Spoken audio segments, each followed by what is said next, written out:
God dag. Jeg Tor Laksa, og jeg arbeider av Vevstående som vevfrøynker.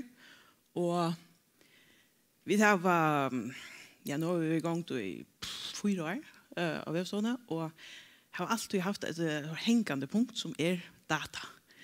Men vi har så finnes gjort et tøyme som helt oppgave samle alle vevmatinger og få takkvater og få det gjort der allmenne. Og nå narskast at vi tar okkur som vi kunne allment, så til så tar jeg har vi her og det. Først, vevmatinger gjør der i førjen og i 112 år, så jeg har 173. Onker data som vi det, det helt etter sånn 173.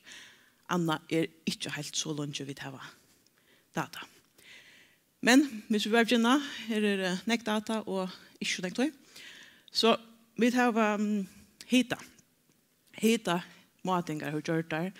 Det bare data fra havn, verste nevna, jeg har videre. Hita matinger har gjort der i Øtlar, og det her fra 1873. Jeg vet ikke om jeg finner den her. Nei. Vi så melhiten, han veksende i jøkkenen hos årene, så resten. Tendensen, altså, ja, han fluktuerende, men tendensen at melhiten vekser. Det har han tog ikke alltid gjort. Mittelen cirka 1930 og 1940 har man lagt en tendenslinje her, så har det vært minkende. Det har blitt kaldere. Men det en helt annen diskusjon, og han tar ikke det. Mest melhiten, Molter, han var Molter i 2014, og det var 8,1 sti. Og minst melhiten, han var Molter i 1892, og det var 4,0 sti. Fordeler vi det på månedene, så har vi her den midterste kurvan av svarsta, det melhiten. Den blåa nyeste til så den kaldeste melhiten Molter, og den reier overvaste til så den heiteste melhiten Molter. Vi gjør ikke noe til så Og det en helt tydelig tendenser at først på året, januar, februar, mars, det kaldest, og så kommer vår og sommer, det blir heitere, og vi tar også heiteste måneden så augustmåneden, julemåneden ikke lengt etter fire.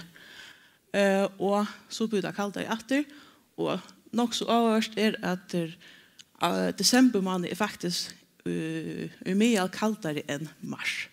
Det lukket at den heiteste mye i mars heitere enn det heiteste mye i desember. Annars desember altså heitere enn mars måned. Tar vi ut noe med, så har vi til mest hita måltan hvert år i Søyen 1873. Og her det fluktuerer nok så negv. Men tendensen altså at det vil ikke nekv heitere. Det nøkelunda lukka heit tjøkkenåtlårene. Metet har sett i 1925, det var 22,60. Og ikke fordelt på månedene, så det, jeg metet til sett i julimåned, altså ikke den måneden som i mye heitast, august, men den neste heiteste. Og annars så det januar måned, med til januar måned, det vel heitere enn februar, mars og desember. Annars tendensen nok så nekt den samme som vi så i mye.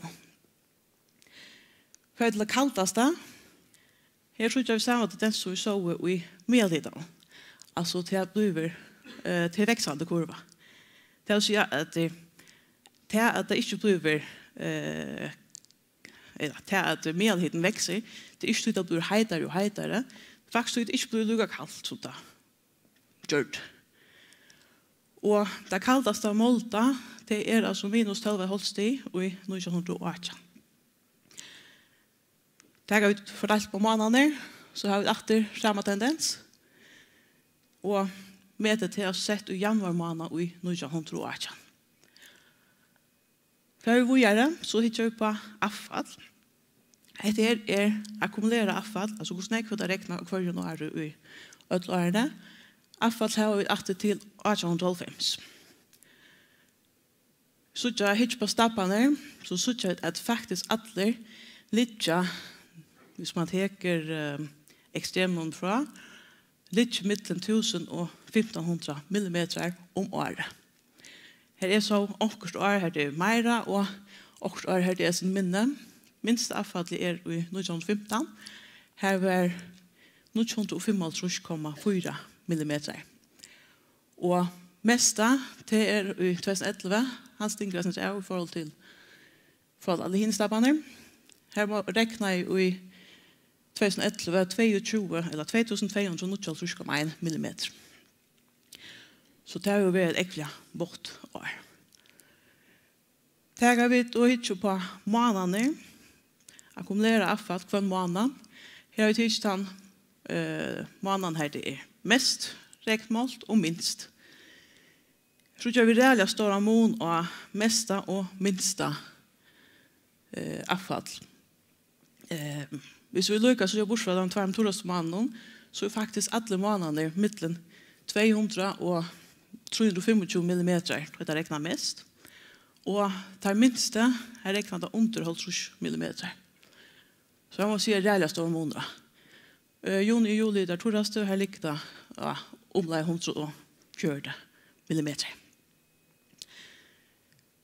Før så ut til å hitte på hvordan jeg rekner det så og på et døgn. Her metene av hver året mest rekner på et døgn. Eller på 40 timer. Og her ser vi at tendensen, han altså veksande.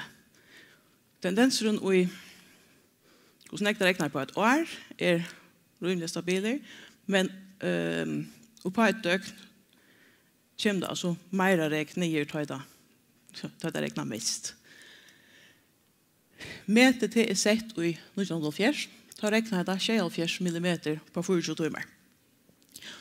Det som også interessant, vi kunne gå fra etter, den torraste og den vataste juni og vataste juli regner det 134,6 og 134,0. Det minne enn dobbelt som jeg hva det regner på ett døgn. Og for i september måned.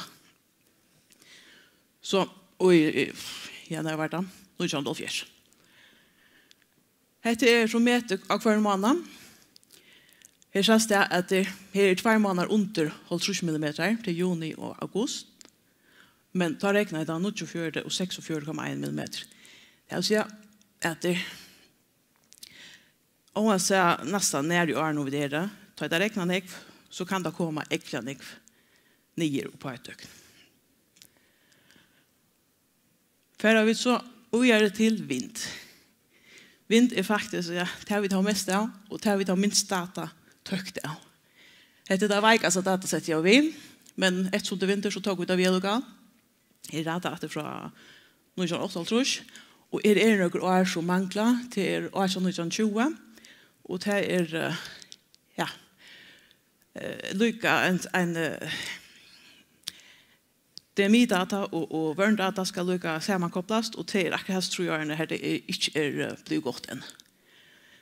Men hit ut på medvinden, den nyeste kurvan, så ligger han nok så støver. Han ligger mittlen 5 og 8 meter om sekundet. Og her ligger han rimelig stabil. Men hit ut på mest av medvinden, måltan og ihus i årene, så fluktuerer han sin til, men det er en veksende kurva. Om det betyr at det mer vinter, det vinter, eller om det betyr at datainnsamlingen, altså vevstøyene og tråkene er bedre, det er rett vidt som å prøve på. Men det går oververst at det er mer vinter, det er vinter. Så synes det prikkene til der hereste kvillen målter av hver året. Jeg hadde ikke mer visst arbeid nå, det takker vi om en liten lød. Medvinteren fordelt på månedene. Her mest vinter, så jeg tar si nesten selv, mest vinter om veteren, og minst om sommeren. Men medvinteren altså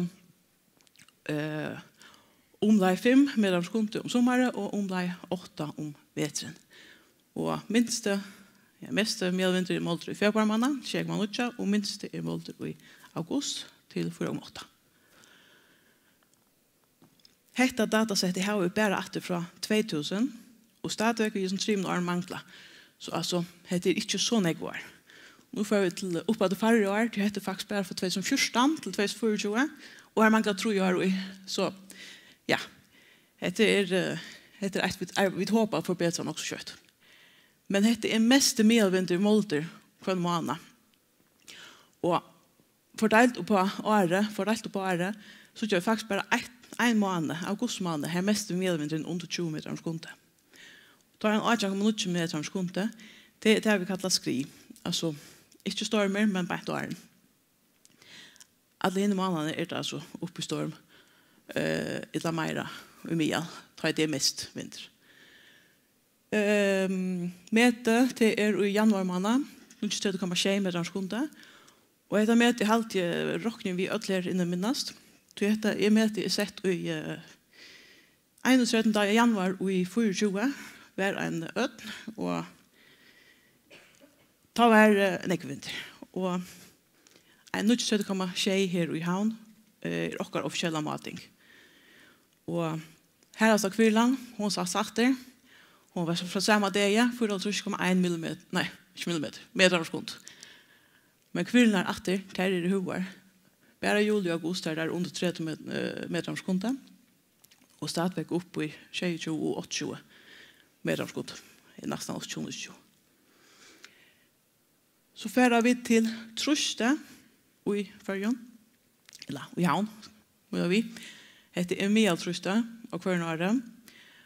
Mial Truste fluktuerer ekkert, men tar vi et ekstrem fra, så ligger det å fluktuere mellom 1006 og 1020 hektopascal.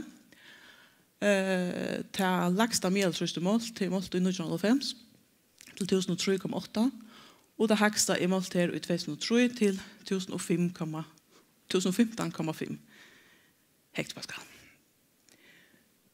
Det har vi mesta og høgsta og lagsta trøste målt i høver fordelt på måneder, så det nok så avhørst at begge det høgsta og det lagsta trøste målt nærmere målt i februar måned. Det høgsta til 1032,4 hektopascal og det lagsta til 988,5 hektopascal. Et annet avhørst er at det er nekst hormoner av haven og landtrøste om vetren enn om sommeren. Her er nekst ytre i midten grafene. Så, for jeg tar sammen en riktig data, så har vi hukt på matingar for havnene, og alt meter sjående for havnene.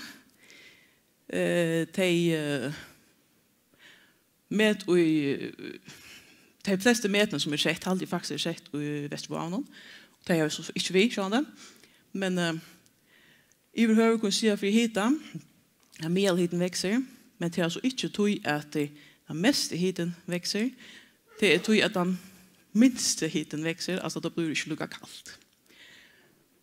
Metene er 22,60 i juli måned i 5,5 og minus 12,5 i januar 2018. For avfall, så regner det nægget det samme om året, brøydingen er ikke signifikant, men på et døgn regner det altså meira i tar det regna mist. Januar er den vadaste måltemannen, og vi tror 25 millimeter, og juni er den torraste, vi 4,6 millimeter. Og meter 4, hvordan jeg regner kommer på 24 timer, er 76 millimeter, og det var i september måned og i halvfjers. Det kommer til vind, så brøytes medelvinteren ikke signifikant, men den meste medelvinteren, han brøytes, han vekser. Og her har vi metene, det er bare sett i januar 24, på 0,6 meter om sekundet i medelvind, og 4,1 meter om sekundet er her altså kvilla. For trøst, her har vi medeltrøste som ikke brøytes signifikant, og metene er altså 1032,4 hektopascal i februar 32 og 948,5 hektopascal i februar 90. Og så er det her vi skal også takast i fyrværende, mitt eller annet til at vi har altså ikke alle data klar, eller tøk å vise fram. Og særlig vinteren altså veiker, men det et vi arbeider på, og et som være forbedret. Vånende for et rymelig kjøtt å ha bedre vinterdata. Så det matinger i Jordan imso støven tjong er det. Og anker støv bedre enn ånder. Særlig vinter og regn, i prinsippet nesten hite, veik og sånn. Men jeg får ikke snakke vi. Ja, det faktum at det er målt på forskjellige tidspunkt. Eller av forskjellige støven. Men det er vi kunne hatt for det, tar vi vidtjere data. Så, dette det jeg har data. Spørsmålet velkommen. Ellers så kommer bare med løte, så kan du kjøre han i.